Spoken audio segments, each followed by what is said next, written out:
कि था जिसका इंतज़ार वो शाहकार आ गया। जी हाँ, शुमाली कोरिया का इंतज़ार था कि वो अमेरिका ईरान जंग पर क्या रद्द-ए-अमल देता है। इतनी मीम्स बनी कि मैं खुद भी हँसता रहा और लोगों को फॉरवर्ड भी करता रहा। किम जोंग उन जो कि शुमाली कोरिया के सरबराह हैं, उनकी जानिब से ये कहा जा रहा था कि मुझे भी छेड़ो। फिर आई खबर कि उनके एम्बेसी पर हमला हो गया है।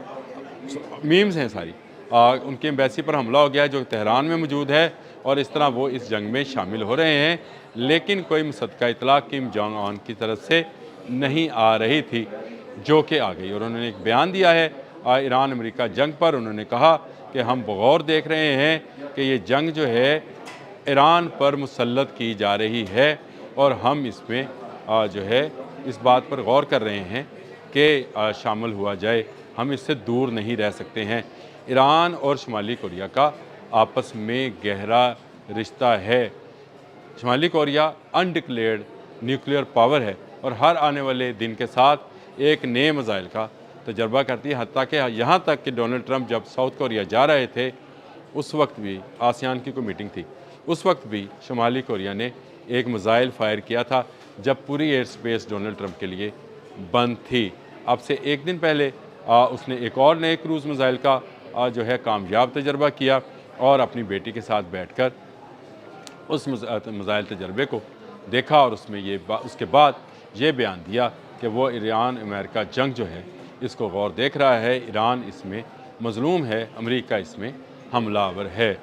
ये वो बयान है जिसको लेकर फिर उसके बाद अगर आपको मैं अभी बताऊँ, एक यहूदी अखबार है हार्बर, उसने ये कहा कि किम जोंग जो है अपनी एटमी क़ुव्वत जो है उसको शो करने के लिए ईरान के साथ सॉलिडरिटी दिखा रहा है। यानी उनके जहन में है कि किम जोंग जो है अब वो एक एटमी क़ुव्वत, डिक्लेयर्ड एटमी क़ुव्वत बनने जा रहा है और वो ये धमाका जो है ईरान की हमदर्दी में करेगा, या वो ईरान की हमायत इसलिए कर रहा है कि वो ख़ुद को एटमी पावर शो कर सके। कभी अमेरिका इसकी तरफ नहीं जाएगा। याद रखें, जिसके पास एटमी क़ुव्वत होगी और इंटरकॉन्टिनेंटल बैलिस्टिक मिसाइल होंगे, अमेरिका उसकी तरफ नहीं जाएगा। और शुमाली कोरिया चीन की मदद से ये टेक्नोलॉजी हासिल कर चुका, यानी ICBM बना चुका और न्यूक्लियर पावर वो है। इसके साथ साथ ये कहा जाता है कि ईरान की जो बैलिस्टिक मिसाइल बैटरीज़ हैं उसकी डिज़ाइनिंग भी शुमाली कोरिया ही ने की थी। दोनों में आपस में गहरा रिश्ता है। तेल की तजारत भी दोनों मुल्कों के दरमियान, जिस तरह चीन और ईरान के दरमियान में होती है, शुमाली कोरिया और ईरान के दरमियान में भी होती है। किम जोंग के मुतल्लिक जो मीम्स बन रही थी उसके बाद मुझे अंदाज़ा नहीं था कि शायद इतनी जल्द वो आ जाएंगे, लेकिन आज जंग का 12वां रोज़ है और किम जोंग जो हैं उनका बयान सामने आ गया है और इस एक बयान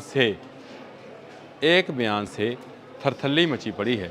इस वक्त ना सिर्फ यहूदी लॉबी के अंदर, यानी यहूदी जो मुल्क है इसराइल और अमेरिकन जो है उनके अंदर, अब ये जंग जो है ज़्यादा देर नहीं चलेगी, क्योंकि किम जोंग जो हैं अग्रेसिव तबीयत के मालिक हैं और अगर उन्होंने कह दिया कि वो हमला करने लगे हैं तो वो सिर्फ कहने से पहले हमला करेंगे, बाद में कहेंगे कि मैंने कह दिया है हमला कर दें।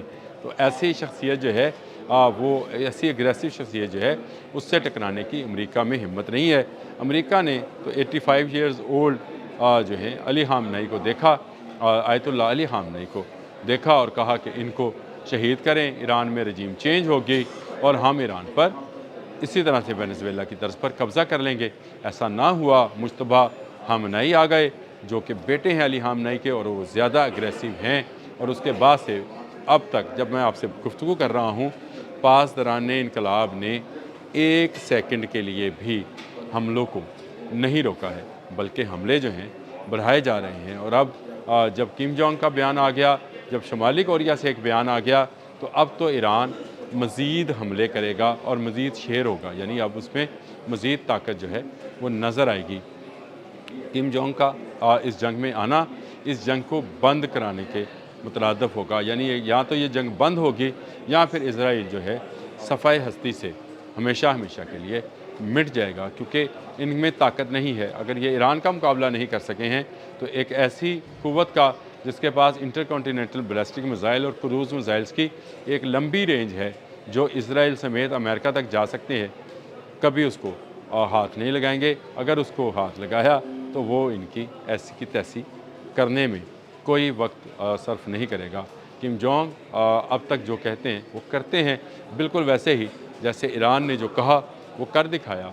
आज अमेरिका सरनगू है, आज अमेरिका चाहता है ईरान के साथ मुज़ाकरात करना, आज अमेरिका चाहता है कि आबने हुर्मुज़ खुले, आज अमेरिका चाहता है कि ईरान की जंग में जो उसका ख़र्चा हुआ है वो मिडल ईस्ट से या सऊदी अरब से हासिल करे, जो उसको नहीं मिल रहा है।